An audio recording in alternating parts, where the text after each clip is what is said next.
प्रधानमंत्री नरेंद्र मोदी ने जन औषधि दिवस के मौके पर शिलोंग में 7,500वां जन औषधि केंद्र राष्ट्र को समर्पित किया। ये वीडियो कॉन्फ्रेंसिंग के माध्यम से इस कार्यक्रम में शामिल हुए। उन्होंने कहा कि जन औषधि केंद्र से गरीब और मध्यम वर्ग के लोगों को मदद मिल रही है। लोग मोदी की दुकान से सस्ती दवाएं खरीद रहे हैं, साथ ही इससे युवाओं को रोजगार का अवसर भी मिल रहा है। विधानसभा चुनाव की तैयारी कर रहे बंगाल के लिए रविवार का दिन गहमागहमी भरा होगा। प्रधानमंत्री नरेंद्र मोदी ने कोलकाता के ब्रिगेड ग्राउंड में एक विशाल रैली करी। बंगाल का ये ब्रिगेड ग्राउंड कोलकाता का सबसे बड़ा ग्राउंड कहा जाता है। इससे पहले ममता बनर्जी ने भी इसी ग्राउंड पर रैली की थी। उस समय यह ग्राउंड पूरा भर गया था। पीएम की कोलकाता की ग्राउंड रैली में आज फिल्म अभिनेता मिथुन चक्रवर्ती ने भाजपा ज्वाइन की। इससे पहले मिथुन आरएसएस प्रमुख डॉक्टर मोहन भागवत से भी मिल चुके हैं। तभी से कयास लगाए जा रहे थे कि मिथुन भाजपा में शामिल होंगे। इससे पहले मिथुन भाजपा महासचिव कैलाश विजयवर्गीय से मिले। उन्होंने देशभक्ति से ओतप्रोत कहानियां सुनाई। किसान आंदोलन का आज 101वां दिन है। कृषि कानूनों के विरोध में धरने पर बैठे किसान शनिवार को हरियाणा में KMP KGP एक्सप्रेस वे में 11 से 4 बजे तक जाम रखा। इस दौरान जरूरी सेवाओं के वाहनों को नहीं रोका गया। संयुक्त मोर्चा किसान के आह्वान पर यह जाम लगाया गया था। एक्सप्रेस वे पर बैठे किसान ढोल मंजीरे लिए गाते बजाते रहे। केंद्रीय गृह मंत्री अमित शाह रविवार को चुनाव प्रचार के लिए तमिलनाडु और केरल दौरे पर हैं। पहले वे तमिलनाडु की कन्याकुमारी पहुंचे। यहां उन्होंने सुचिंद्रम मंदिर में पूजा अर्चना की और भगवान का आशीर्वाद लिया। इसके बाद उन्होंने सुचिंद्रम टाउन से डोर टू डोर अभियान विजय संकल्प महासंपर्क की शुरुआत की। इस दौरान खुद भी लोगों से जाकर मिले। ड्रीम गर्ल हेमा मालिनी ने कोरोना वैक्सीन का पहले डोज ले लिया है। एक्ट्रेस ने इस बात की जानकारी खुद अपने सोशल मीडिया अकाउंट पर दी। हेमा मालिनी ने ट्विटर अकाउंट पर कुछ तस्वीरें शेयर की हैं, जिसमें उन्होंने कैप्शन में लिखा है, मैंने कूपर अस्पताल में सार्वजनिक स्थल पर आम लोगों के बीच कोविड की वैक्सीन लगवा ली है। साल 2020 में कोरोना वायरस के डर से साए में रहे लोग अब नॉर्मल होने लगे हैं। कोरोना वैक्सीन ने सभी के अंदर उम्मीद और खुशी की तरंग जगाई है। कनाडा के लोकप्रिय म्यूजिक आर्टिस्ट गुरदीप पंढेर के भांगड़ा डांस का वीडियो सोशल मीडिया पर वायरल हो रहा है। पंजाबी अपनी खुशी को अक्सर भांगड़ा से ही जाहिर करते हैं। गुरदीप पंढेर ने यह खास भांगड़ा डांस कोरोना वैक्सीन लग जाने की खुशी में किया। पश्चिम बंगाल विधानसभा चुनाव के लिए कांग्रेस पार्टी ने शनिवार को अपने 13 उम्मीदवारों की पहली सूची जारी कर दी।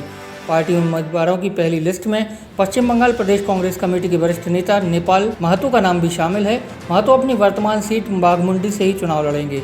वहीं कांग्रेस आलाकमान ने असम के लिए भी अपने 40 उम्मीदवार घोषित कर दिए हैं।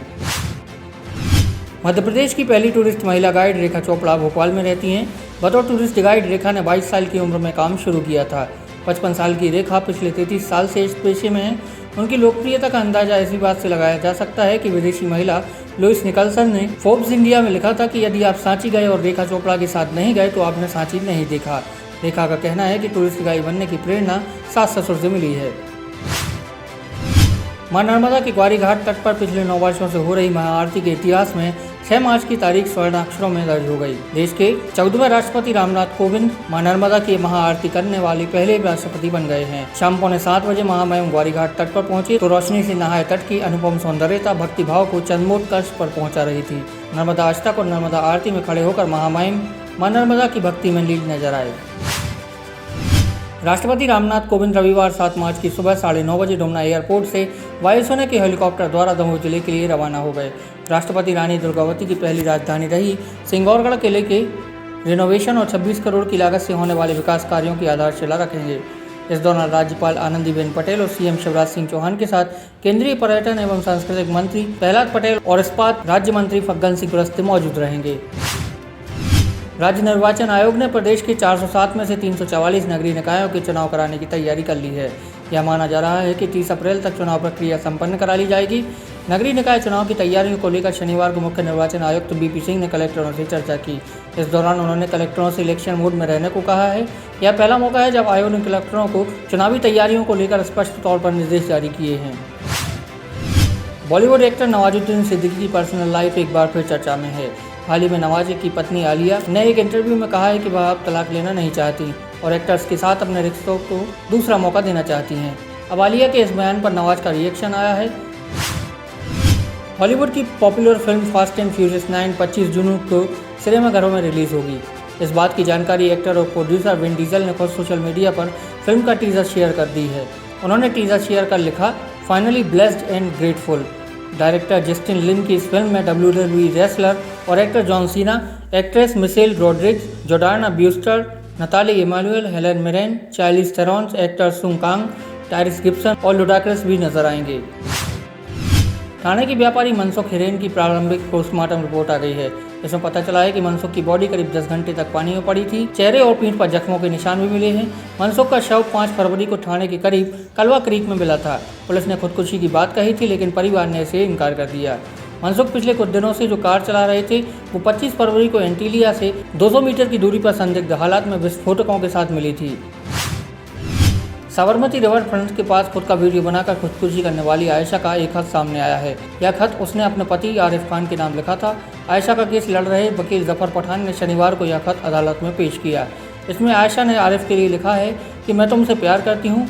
आयशा ने उस पर होने वाले जुल्मों का भी जिक्र किया। एक्ट्रेस प्रियंका चोपड़ा ने न्यूयॉर्क में अपना खुद का रेस्टोरेंट खोला है। इस बात की जानकारी उन्होंने खुद सोशल मीडिया पर पोस्ट शेयर कर दी है।